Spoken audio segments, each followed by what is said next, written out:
네. 이 욥과 친구들, 그러니까 엘리바스, 빌닷, 오늘은 이제 빌닷의 표현이긴 하지만, 빌닷, 소발, 이 친구들의 논쟁을 보면서 참 많은 생각을 갖게 됩니다. 뭐 이제 서로 각자가 옳다라고 주장하는 부분들, 그리고 하나님에 대해서조차도, 내가 생각하는 하나님이 가장 옳다라고 하는 모습들을 보면서 현대 많은 어떤 성도들이나 아니면 목회자들이나 아니면 신학을 하는 사람들이 원래는 뭐 이제 그걸 구분한다라는 것 자체도 좀 저기 하긴 하지만 결국은 여러 사람들이 각자가 옳다라고 여겨지는 것 그것을 너무 주장하고 앞세우고 이렇게 하다 보니까 정작 어떨 때는 하나님의 말씀이 온전히 드러나지 못하고 오히려 그런 주장들로 인하여서 하나님의 말씀이 왜곡되고 할 때도 많이 있는 것을 보게 됩니다. 그래서 우리가 욥기를 보면서도 계속 말씀드리는 것이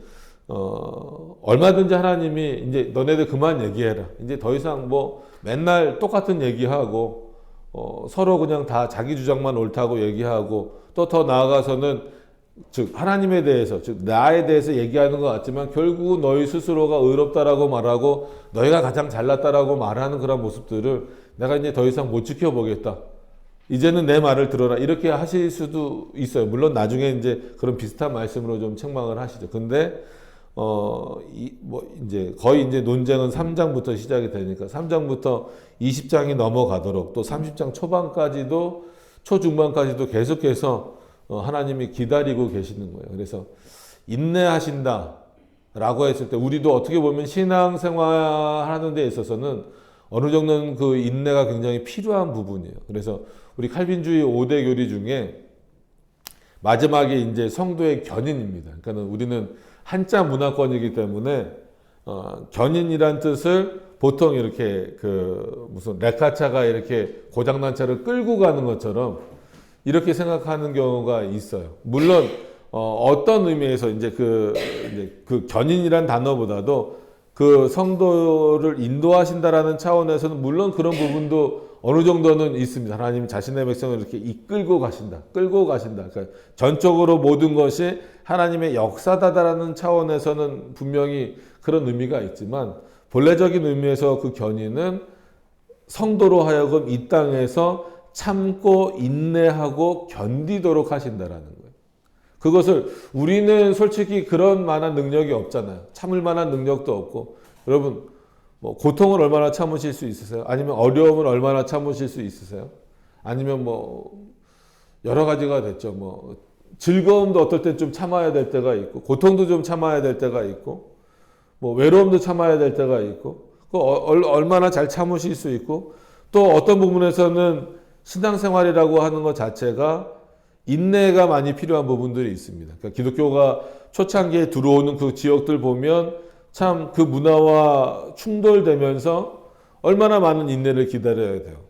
그러니까 우리나라도 선교하러 들어온 분들이 또 많이 순교하잖아요. 아파서 죽기도 하지만 뭐 진짜 이 선교지에서 얼마나 어려움을 많이 겪습니다. 그래서 그 이제 저 합정동 쪽에 있는 양화진 그 선교사 묘지에 가보세요. 그럼 선교사들도 어떻게 보면 말씀을 전하다 죽고 심지어 그의 가족들 그리고 그의 자녀들 보면 굉장히 어린 자녀들도 있어요. 뭐 10살 미만의 아이들도 있단 말이에요. 그 아이들은 어떤 면에서 보면 부모가 선교사로 오지 않고 그 믿음을 가지고 본인 나라에서 목회자로 살고 있었으면 죽지 않았었을 아이들일 텐데 왜냐하면 그때만 하더라도 외국은 이미 페니실린이나 이런 약들이 다 있었기 때문에 주사 한 방이면 나을 수 있는 병인데 이 조선 땅에 와서 선교하는 바람에 누가 죽어요? 자기 아이가 죽어 나가는 거예요. 그런 모습들을 보면서까지도 말씀을 전하는 모습을 포기하지 않잖아요. 그러니까 그 선교사님들의 모습을 보면 그 자기 아이가 죽었어요. 그러면은 솔직하게 저 같으면은 이 한국에 정이 떨어질 것 같아요. 하나님, 내가 그래도 하나님의 말씀을 전하러 왔는데 나를 아프게 하시는 거는 그나마 뭐 나는 그런 마음을 각오를 하고 왔는데 저 아이들은 그냥 부모 따라서 왔는데 좀 살려주시지. 내가 잘못된 일을 하는 것도 아니고 말씀 전하러 왔고 그리스도 전하러 왔는데 어떻게 내 아이들을 이렇게 죽이실 수 있습니까? 라는 원망과 더불어서 난 이제 더 이상 이거 못하겠습니다 라고 본국으로 떠날 것 같은데 그러지 않아요. 오히려 그냥 마치 그냥 이 땅에 묻는 게 마음속에 묻는 거 묻고 또 이 일을 하게 하신 또 그럼에도 불구하고 내 자녀를 일찍 데려가셨지만 여전히 나에게 복음을 전하는 사명을 주신 그 일을 더 열심히 감당하는 거예요. 그러니까 그것도 어떻게 보면은 인내인 거죠. 신앙의 인내인 겁니다. 하나님이 그러니까 우리는 일반적으로 그렇게 생각을 해요. 내가 하나님을 잘 섬기면 이 땅에서 모든 것이 잘 될 거라는 사고를 갖고 있어요. 근데 우리가 오늘 그 고린도전서 15장을 잘 읽으셨으면 중간에 한 절 딱 나오면서 지나가는 부분이 있어요.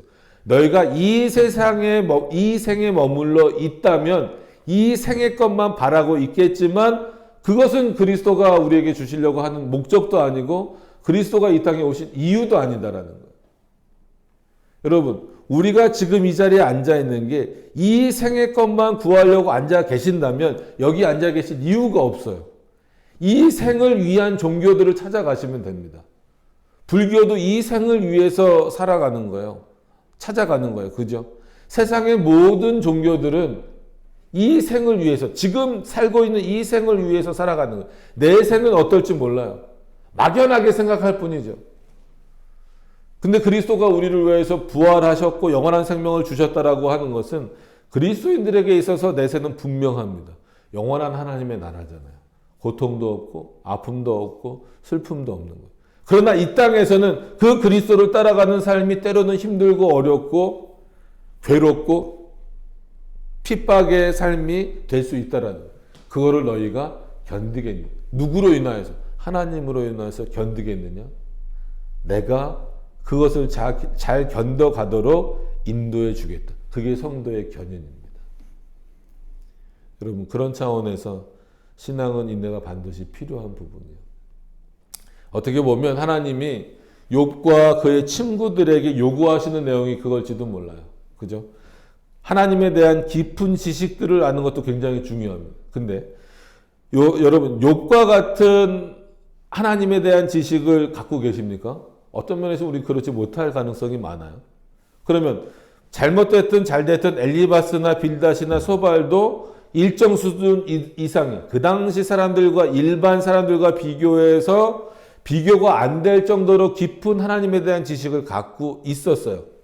근데 그럼에도 불구하고 그들이 정말 하나님 앞에서 그 신앙을 가지고 잘 견뎌내고 인내하고 있었는가의 모습을 보면 그렇지 않은 경우가 많다라는 거예요.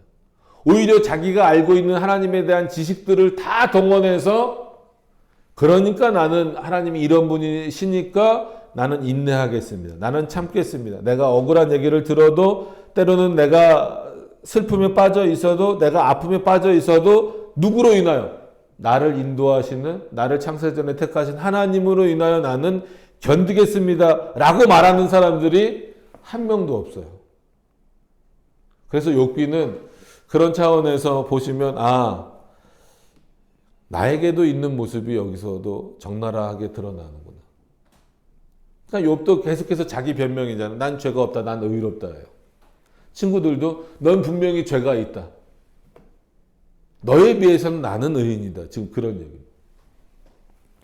자, 서론이 길었습니다. 오늘 본문으로 좀 들어가서 보시면서 또 말씀드리도록 하겠습니다. 25장 1절입니다. 수아 사람 빌닷이 대답하여 가라되 하나님은 권능과 위엄을 가지셨고, 그죠?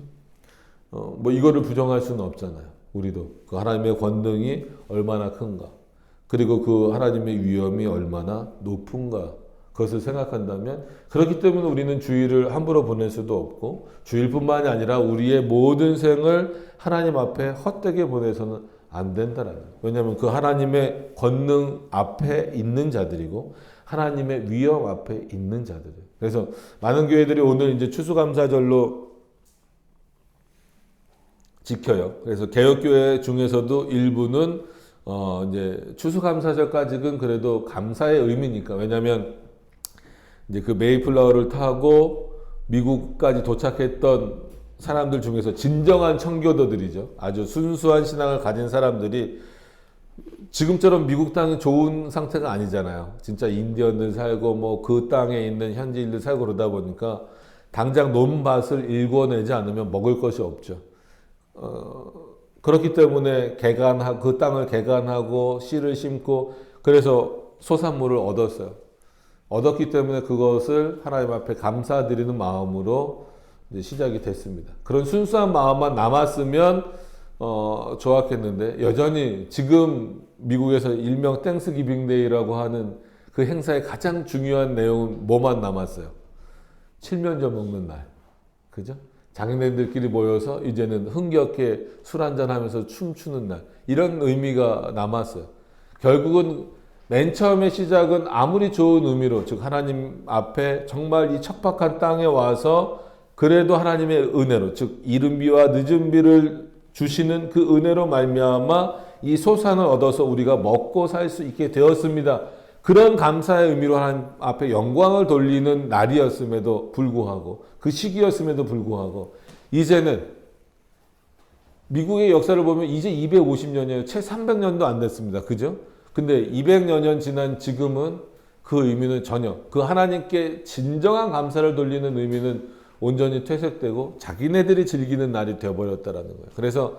그래서 종교개혁자들이 늘 말하기를 하나님이 정하신, 그리스도가 정하신 날 이외에는 다른 것을 만들지 말라는 거예요. 만들어 놓으면 어떻게 돼요? 인간의 본성에 따라서 그 날은 하나님의 날이 아니라 다른 날로 변질되어져 가기 때문에 그렇습니다.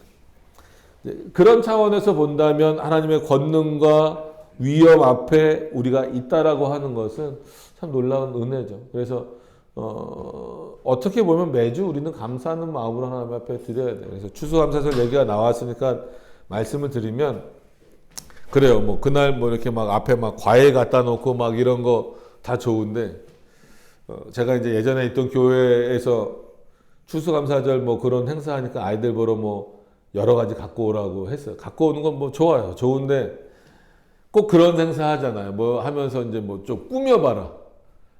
그러니까 어떤 애가 사과랑 귤을 가지고 거기다가 이렇게 그림을 그려요. 눈도 그리고 코도 그리고 입술도 그리고 또 사과도 또 어떤 애들은 또 뭐 이렇게 칼집을 이렇게 내갖고 해갖고 딱 이렇게 막 만들어 놓는 거예요. 그래서 그 뭐냐 그랬더니 예수님이라는 거예요. 솔직한 얘기 우리도 그랬잖아요. 그래서 얼마나 선생님들한테 그랬어요. 이게 우리가 얼마나 애들을 지금 잘못 가르쳐. 이 귤이 예수님이. 근데 너 이거 나중에 까먹을 거지. 그거 뭐예요? 까먹잖아. 솔직한 얘기로 얼마나 웃기냐면요. 이거 다 이렇게 해놓고 하나님께 드립니다 해놓고선 다 누가 까먹어요? 차가 까먹잖아요. 그래서 저도 솔직한 얘기로 예전에 큰 교회든 작은 교회든 이렇게 있으면 특히나 추수감사절 끝나면요. 특히나 이제 큰 교회에 있었을 때는요. 엄청 들어오잖아요. 부서별로도 다 들어오잖아요.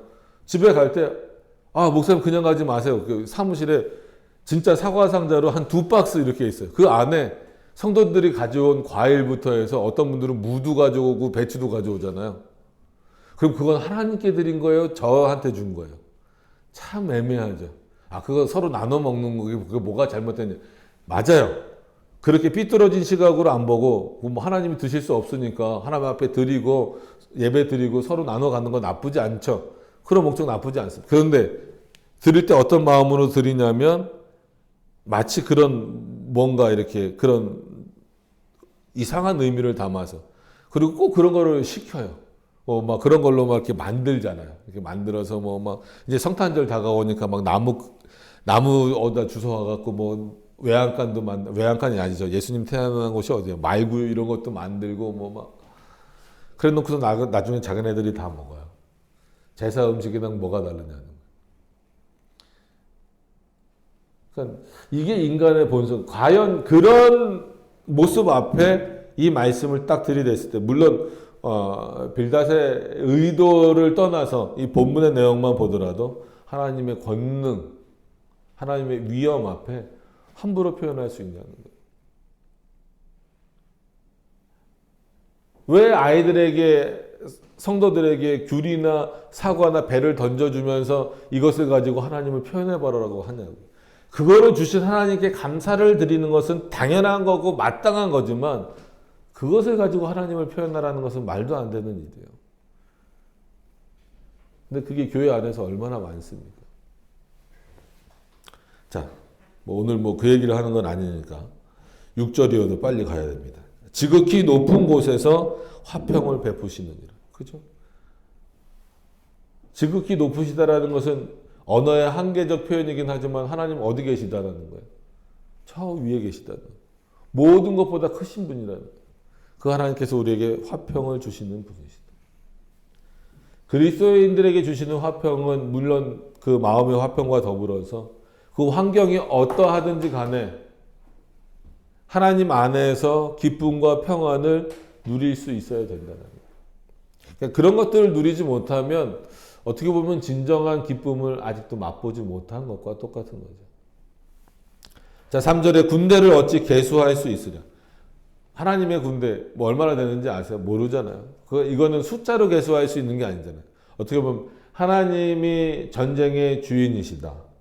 그리고 하나님이 모든 군대를 이끄신다라고 했을 때에는 실제 눈에 보이는 이런 군대가 아니잖아요. 하나님의 군대라고 했을 때는 감히 하나님 앞에 대적할 수 없는 그리고 대적할 만한 존재가 있다는 거야 없다는 거 없다라는 거예요.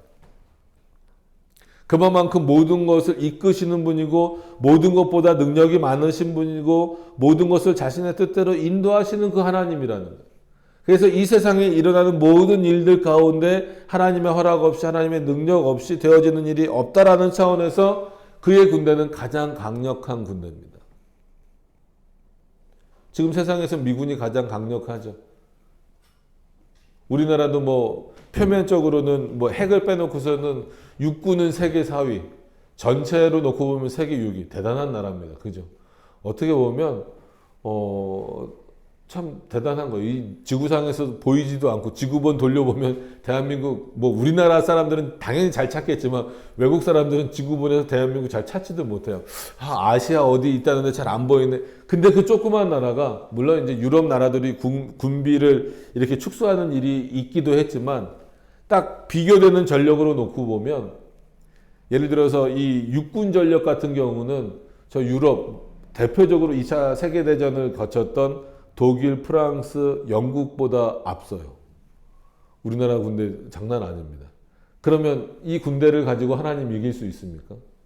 뭐 진짜 우리는 외계인 믿지 않죠, 당연히. 근데 만약에 외계인이 들어온다면 여러분 SF 영화 보면 그 미국에서 만든 영화니까 미국이랑 싸우겠지라고 생각하시는데 그렇지 않아요.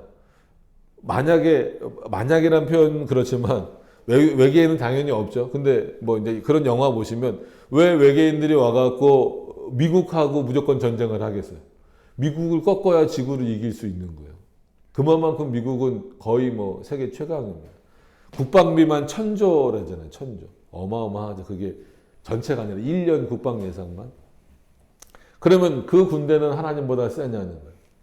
그럴 수 없죠. 근데 그리스도인들이라고 하면서도 물론 이 땅에 살고 있지만 여전히 이 세상에 그렇게 크신 하나님 앞에 있는 자들임에도 불구하고 세상에 굴복하는, 세상을 더 두려워하는 그런 모습들이 우리 안에 너무 많다라는 거예요. 그래서 마태복음에 나와 있는 말씀처럼 뭐라고 나옵니까? 너희의 육신을 죽일 자들을 두려워하지 말라는 거예요. 실제로 우리가 두려워해야 될 분은 누구냐면 우리의 영혼을 죽이시는 자를 두려워하라는 거예요. 여러분 사람들은요 그래요. 물론 조심해야 되지만 우리의 영혼을 죽일 수 있습니까? 못 죽여요. 우리의 몸은 죽일 수 있죠. 가끔 보면 막 살인사건 나는 거 보면 막 참혹하게 막 죽이고 이런 거 보잖아요. 전쟁 나면 서로 총 쏴 죽이고 하잖아요. 우리의 육신은 죽일 수 있습니다. 근데 우리는 당장 그들이 눈앞에 있기 때문에 그들을 두려워하는 거예요. 왜 우리가 반범창합니까? 왜 그 뭐 세컴이나 이런 거 달면서 해요? 우리의 육신의 것들, 이 생의 것들의 해를 입는 것을 경계하기 때문에 그런 거예요. 그거를 경계할 줄을 알고 그거는 두려워할 줄을 알아요. 어떻게 이거를 막을 것인가를 생각해요. 그래서 문단속 열심히 하자, 뭐 하자. 근데 우리의 영혼을 죽이실 수도 있고 우리의 영혼을 살리실 수도 있는 하나님 앞에서는 어떤 경각심이 없어요. 그래서 마태복음에서 마태를 통하여서 하시는 말씀이 뭐예요? 육신을 죽이는 자를 두려워하지 말고 너희의 영혼을 죽이실 수 있는 자를 두려워하라. 그게 누구예요? 하나님이시잖아요. 여러분 솔직히 스스로 한번 묻고 대답해 보세요. 나는 세상을 더 두려워하고 있는가? 아니면 내 영혼의 문제를 붙잡고 계신 하나님을 더 두려워하고 있는가? 실질적으로 놓고 보면 우리는 세상이 더 두려워요. 사람들이 더 두려워요. 그래서 내가 그리스도인인 것을 점점 숨길 때가 많아요. 이제 2주차 저희 이제 성재랑 2주차 입교 교육을 했어요.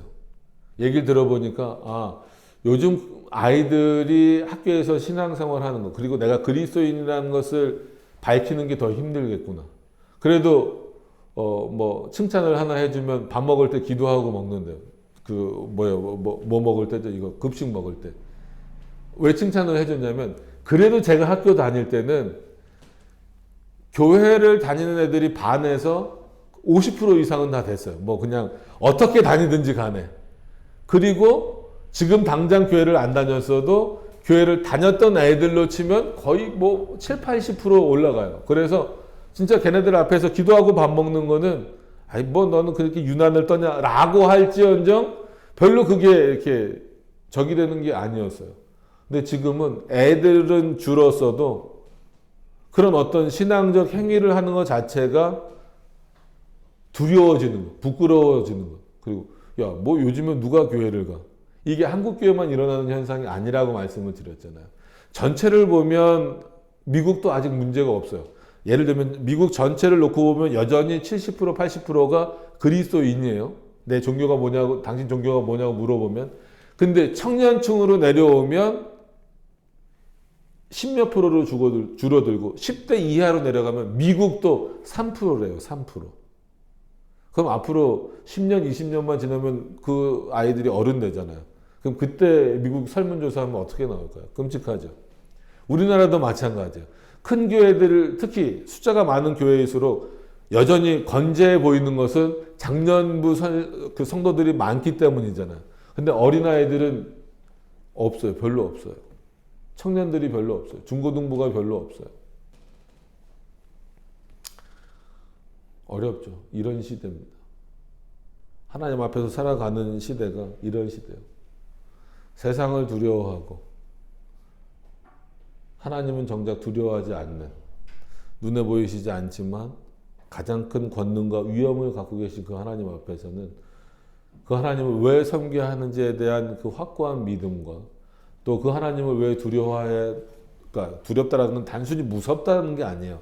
그의 뜻을 순종해야 된다라는, 그래서 늘 표현드린 대로 거룩한 두려움을 얼마나 갖고 있느냐에 대한 경각심이 우리에게 얼마만큼 있느냐를 생각하셔야 된다라는. 자, 4절로 넘어가서 보시면 그런즉 하나님 앞에서 사람이 어찌 의롭다 하며, 그죠? 의롭지 않나요? 그러니까 어떤 문맥을 떠나서 일단 그 빌닷의 이 표현만 놓고 보면, 그래서 우리는 하나님이 우리를 의롭게 여겨주실 뿐이지 실제로 우리는 의로운 게 없잖아요. 그렇기 때문에 우리 스스로가 하는 일들이 하나님 앞에 영광스럽게 받아질 것이다라고 생각하는 것 자체가 불가능한 겁니다. 오류입니다. 예를 들어서 우리가 기도하는 것을 하나님이 들으세요. 왜 들으실까요? 우리가 온전하니까? 순전하니까? 마치 금덩어리를 이렇게 할 때 이 금은 아주 순도 100%예요. 그렇기 때문에 하나님이 받으시는 거예요. 우리 믿음이 아주 100%의 순전한 믿음이기 때문에 아니죠. 우리는 부족하고 연약하지만 누구 때문에? 우리의 영원한 중보자 되신 그리스도 때문에 하나님께서 우리 기도를 들으시는 거예요. 우리가 이렇게 예배를 드리는 게 온전하기 때문에 우리 개혁교회 예배로 온전하니까 예배 모금대로 최대한 드리려고 하니까 하나님이 받으시는 건가요? 아니요. 부족하지만 영원한 중보자 되신 그리스도의 은혜로 말미암아 이 예배를 하나님께서, 삼위일체 하나님께서 받으신다라고 하는. 그렇기 때문에 하나님 앞에 의로움을 내세우면 됩니까? 안 됩니까? 안 되는 거죠. 그러니까 빌닷이 오늘도 이것을 가지고 이제 욥을 비판하는 겁니다. 자, 하나님은 이런 분이야. 그럼 너는 하나님 앞에 의로울 수 있어? 안 의롭지. 근데 왜 너는 자꾸 나에게, 그러니까 우리에게 너 스스로가 의롭다라고 말하냐는 거예요. 여러분, 이 얘기를 들은 그 욥이 이제 다음 주에 보겠지만 26절 넘어가면서 또 변명하면서 나도 하나님에 대해서 안다라고 하면서 어떤 표현을 쓰냐면 그래도 나는 뭐라는 거예요? 의롭다라는 거예요. 지금 빌닷이 뭐라 그래요? 이런 하나님이신 거 알았지? 그런데 넌 하나님 앞에서 의로워? 지금 그렇게 말하는 거예요. 그 얘기는 바꿔 말하면 우린 의로울 수 없어 이 얘기를 하는 거잖아요. 근데 욥은 그래도 나는 의롭다라는 거예요. 참 이거를 깨는 게 어렵죠. 이걸 깨는 게 어렵습니다.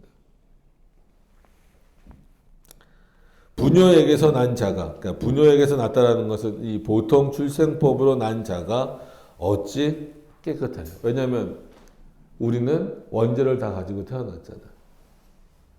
그래서 우리가 죄의 문제를 말할 때도 그렇고 여러 가지 어떤 특히나 외민이나 이런 내용들을 살펴보면서도 우리가 왜 죄인입니까? 이런 문제를 할 때 성경은 오히려 뭐라고 표현합니까? 너희는 어려서부터 악하다라. 이게 성경의 평가예요. 우리는 아이들 보면 아 귀엽다. 방금 태어난 아이들 보면 아 이쁘다 이렇게 말하잖아요. 예를 들어서 아직까지는 저희 둘째가 어디 가면 아 참 귀엽다 뭐 이런 얘기 들어요. 조금 더 크면 이제 어떨지 모르겠지만 그죠? 왜냐하면 저희 첫째도 어렸을 땐 그랬는데 이제 벌써 중학생 되고 그러니까 저희를 보고 귀엽다 그러는 사람들은 없어요. 근데 이제 아직까지 둘째를 보고는 아 귀엽다 이쁘다 그래요. 그러면서 아 얘가 뭘 그렇게 잘못하겠어. 물론 그렇죠. 뭐 제가 무슨 엄청난 큰 잘못을 저지르진 않겠죠. 그러나 인간의 본성적인 모습으로 놓고 봤을 때는 하나님의 평가잖아요. 하나님 뭐라고 그러시는 거예요? 너희는 어려서부터 악하다. 그 악한 어떤 본성을 가지고 있는 인간이 하나님 앞에 무슨 선한 것을 내놓을 수 있겠느냐는 거예요. 그러니까 그래요. 이게 조금 다른 비유일 수는 있어도 우리가 그 오병이의 기적, 무슨 뭐 칠병이의 기적 이거 신약 성경에 많이 나오잖아요. 그래서 눈으로 보기에는 아 정말 많은 사람들이 예수님을 따랐구나. 근데 예수님은 그들에 대한 평가가 뭐예요? 아 정말 저렇게 많은 사람들이 나를 따라오고 있으니까 너희들은 참 믿음이 좋네. 왜냐하면 생각해 보세요. 그렇게 예수님을 따라다니려면 여러 지역을 돌아다니시고 계시는데 예수님을 따라다니려면 어떤 경우는 자기 생업도 포기해야 돼요. 그죠? 그리고 생각해 보셔야 될 것은 중간에 어쨌거나 밥을 먹어야 됐다라고 하는 것은 시간이 굉장히 길었다라는 거예요. 또 말씀드리면 우리는 지금 설교 뭐 이렇게 저는 한 50분 정도 해요. 이렇게 유튜브 보면 최대한 짧게 하려고 하는 게 한 50분 정도 나오는데 종교개혁 시대는 한 2시간 뭐 이렇게 막 넘어갔어요. 그러면은 예수님이 모여놓고 뭐 하셨을까요? 거기서 손뼉 치면서 찬양하셨을까요? 부흥회 하셨을까요? 막 통성기도 시키셨을까요? 아니죠. 와서 사람들이 앉으면 뭐 하셨겠어요? 말씀 시작하셨겠죠. 그 말씀이 오전 내내 끝나요? 안 끝나요? 안 끝나니까 뭐 먹어야 돼요? 점심 먹어야 되죠. 그래서 오병이어의 기적이 있는 거예요. 그러면 밥 먹고 사람들 다 돌아갔습니까? 아니죠. 밥 먹고 또 뭐 해요? 또 말씀 듣는 거죠.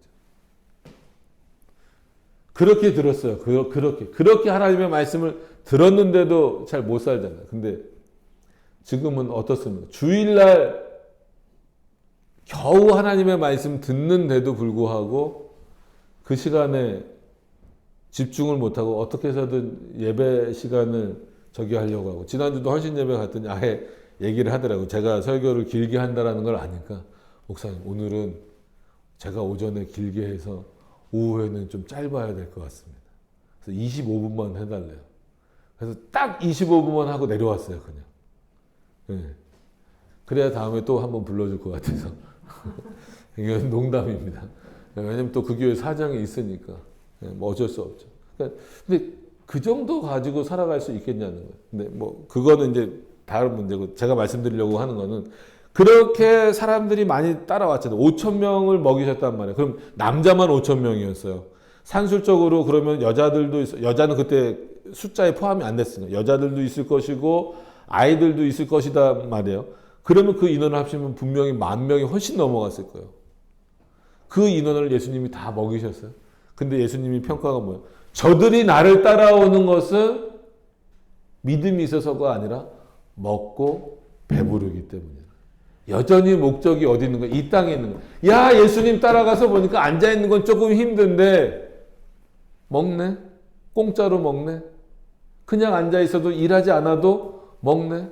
먹고 나서 남네? 저 예수 따라다니면 뭔가 먹을 게 생기겠구나. 뭔가 일하지 않아도 쉽게 내가 삶을 살 수 있겠구나. 이게 그 사람들, 그때 사람들의 사고였다라는 거예요. 그러니까 예수님이 정확하게 보시는 거죠. 저희들이 나를 따라오는 이유는 먹고 배부르기 때문이에요. 여러분, 보세요. 예수님이 십자가에 달리셨을 때 그 5,000명이 넘는 인원들이 어디 있었습니까? 다 숨잖아요. 누구 때문에? 목숨을 죽일 수 있는 로마 군인들의 앞에서 두려움 때문에. 나는 그래도 예수 그리스도, 난 죽어도 그래도 예수 그리스도를 따라가겠습니다라는 사람 한 명이라도 있어요? 없어요. 심지어 수석 제자라고 불렸던 누구조차도, 베드로조차도 예수 그리스도를 몇 번 다 하시는 것처럼 3번 부인하잖아요. 이게 인간의 모습이에요. 그런 인간이 하나님 앞에 깨끗하다 말할 수 있느냐? 이게 빌닷의 질문이에요. 욥을 향한. 여러분, 이 빌닷이 만약에 여러분들에게 이런 질문을 던진다면 여러분들 뭐라고 대답하실 수 있겠습니까? 저희도 쉽지 않죠. 그죠? 쉽지 않은 게 아니라 불가능합니다.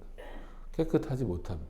그럼에도 불구하고 진짜 흠이 있고 더러운 모습으로 주님 앞에 나온다 할지라도 하나님이 받아주시는 이유는 하나님의 긍휼과 더불어서 그리스도가 우리의 영원한 중보자가 되시기 때문에 우리를 받으시는 거예요. 그런 마음으로 나와야죠. 나는 의롭다, 나는 괜찮다, 나는 이 정도면 정말 누구보다도 모범이 되는 신앙생활을 하고 있다라는 그런 오류에 빠져서는 안 됩니다. 늘 겸손한 마음. 그래서 하나님 앞에 두렵고 떨리는 마음으로 감사의 마음으로 나오셔야 된다라고 말씀을 드립니다. 근데 문제는 빌닷도 이런 말을 하는 빌닷도 하나님 앞에 본인도 이렇게 못 나가요. 욥도 그렇게 못 나가고. 자, 5절로 넘어가서 보시면 하나님의 눈에는 달이라도 명랑치 못하고, 그렇죠. 하나님이 만드신 건데 하나님이 우리가 보기에는 달은 아주 밝죠. 그리고 그 달이 없으면 참 생활하기도 힘들고 또 달이 없으면 이 지구가 존재하기도 어렵잖아요. 별도 깨끗이 못하거든. 우리가 별을 보면서 참 멋있다, 이쁘다 하지만 그게 하나님의 아름다움을 뛰어넘을 수 있느냐는, 하나님의 빛을 뛰어넘을 수 있느냐는 그럴 수 없죠. 하물며 벌레 같은 사람, 그죠? 어떤 면에서는 굉장히 인간을 비하하는 것 같지만 한편으로는 자기의 죄를 깨닫지 못하고 자기가 어떤 상태인지 잘 알지 못하고 그저 나는 하나님 앞에 의롭다, 내 능력으로 의로워졌다, 아니면 뭐 하나님의 은혜를 통하여서 내가 의로워졌으니까 이제 나는 의인이다, 이렇게 말하고 있는 것 자체가 벌레만도 못하더라는 그 표현은요, 비유적인 표현이기도 하지만 실제로 이 자연 만물은 보통 우리가 일반 계시라고 말하는 어떤 그런 차원에서 보여지는 이 자연은 누구보다도 하나님 앞에 겸손하다는, 물론 그들이 어떤 우리와 같은 인격체는 아니고 구원의 대상은 아니라 할지라도 나무가 하나님 앞에 대드는 경우 봤냐 이거예요. 자연이 하나님 앞에 교만해진 적이 있느냐는 거예요. 오히려 자연은 창조된 그대로, 그러니까 인간이 그 자연을 파괴하고 있을 뿐이지 자연 자체는 하나님이 만들어 놓으신 질서 그대로, 창조의 질서 그대로, 하나님의 명령 그대로 움직이고 있다라는 거예요. 오히려 자연은 그러니까 자연 안에는 모두 들어가요. 진짜 벌레도 들어가죠. 그 벌레도 하나님이 창조하신 목적대로 여전히 살고 있지 한 번도 교만해지지 않았어요. 우리는 어떻게 벌레랑 나랑 비교해? 그죠? 모기가 됐든 아니면 땅속 지나다니는 지렁이가 됐든 뭐가 됐든 어떻게 저런 미물과 나를 비교해? 근데 그 미물조차도 하나님 앞에 교만해지지 않아요. 하나님 앞에 따지지 않아요. 근데 만물의 영장이라고 불리고 하나님의 형상으로 창조되었다라고 하는 우리는 오히려 하나님 앞에서 교만해지잖아요. 하나님 앞에 따지잖아요. 그러니까 이런 빌닷의 표현처럼 어떤 면에서 우리는 벌레만도 못하다라는. 그죠? 저와 여러분들이 갖고 있는 신앙은 하나님 앞에 원망하는 신앙입니까? 하나님 앞에 따지는 신앙입니까? 아니면 이 자연 만물과 같이, 그러니까 오해하시지 마세요. 이 자연 만물처럼 정말 그 하나님의 창조 질서에, 그 하나님의 권능하심 앞에 순종하는 믿음인지. 왜냐하면 그래도 이 자연은 그냥 하나님이 하시잖아요. 무슨 어려움을 겪어요. 우리가 어렵지. 여러분 나뭇가지 꺾으면 나무도 고난이에요. 그죠?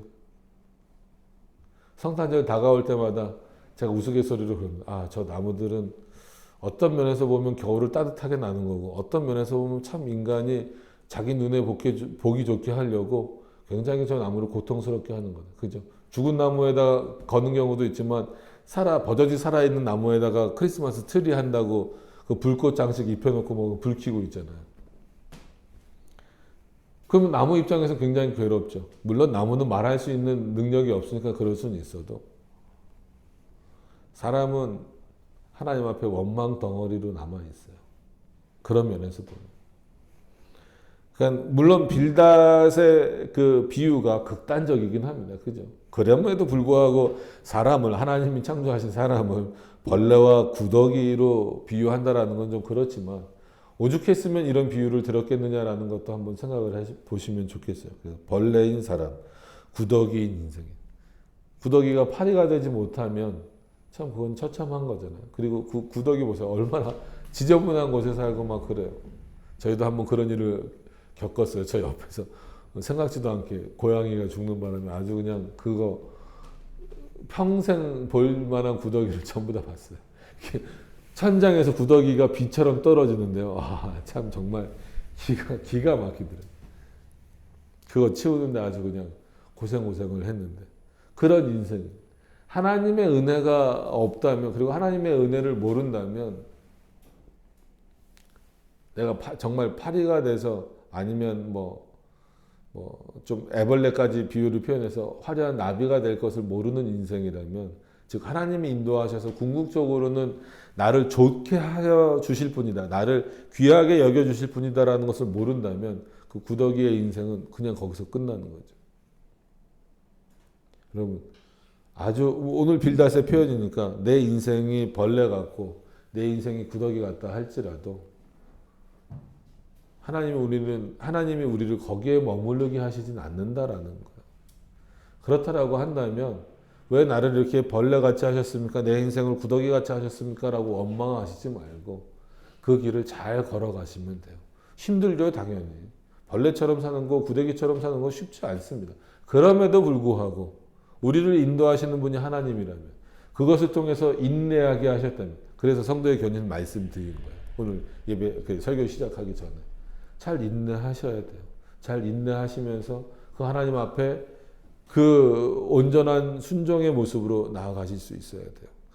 오늘 빌닷이 아주 옳은 표현을 했다라고 정확하게 표현할 수는 없어요. 그러나 욥을 비판하는 내용 안에서 놓고 보면 욥만이 아니고 우리의 모습도 과연 이런 하나님 앞에 우리가 어떻게 서 있는가 한 번 더 깊이 생각해 보실 수 있기를 바랍니다. 그래서 두려워할 자를 두려워하시고 무서워할 자를 무서워하시고 우리를 긍휼히 여기시는 자를 잊지 마시고 담대히 여겨야 될 부분들에 대해서 담대함을 가지시길 바랍니다. 그래서 그런 표현을 간혹 이렇게 씁니다. 세상이 감당하지 못하는 자들이 되시기를 바랍니다. 이거는 막무가내 폭군이 되시라는 얘기가 아니라 그리스도인들은 세상이 감당하지 못할 만한 믿음을 갖고 사셔야 돼요. 누구로 인하여서? 하나님으로 인하여서. 우리의 영원한 구원자 되신 예수 그리스도로 인하여서. 우리 안에서 역사하시는 성령 하나님으로 말미암아 세상이 감당할 수 없는 자들. 즉 반대로 세상을 두려워하지 않는 자들. 오직 우리를 창조하시고 지금도 역사하시는 그 하나님을 믿고 따르고 순종하는 그 안에서 오는 두려움을 가지고 더 하나님을 경외할 수 있는 자들이, 그런 성도님들이 다 되실 수 있기를 바랍니다. 우리 기도하도록 하겠습니다.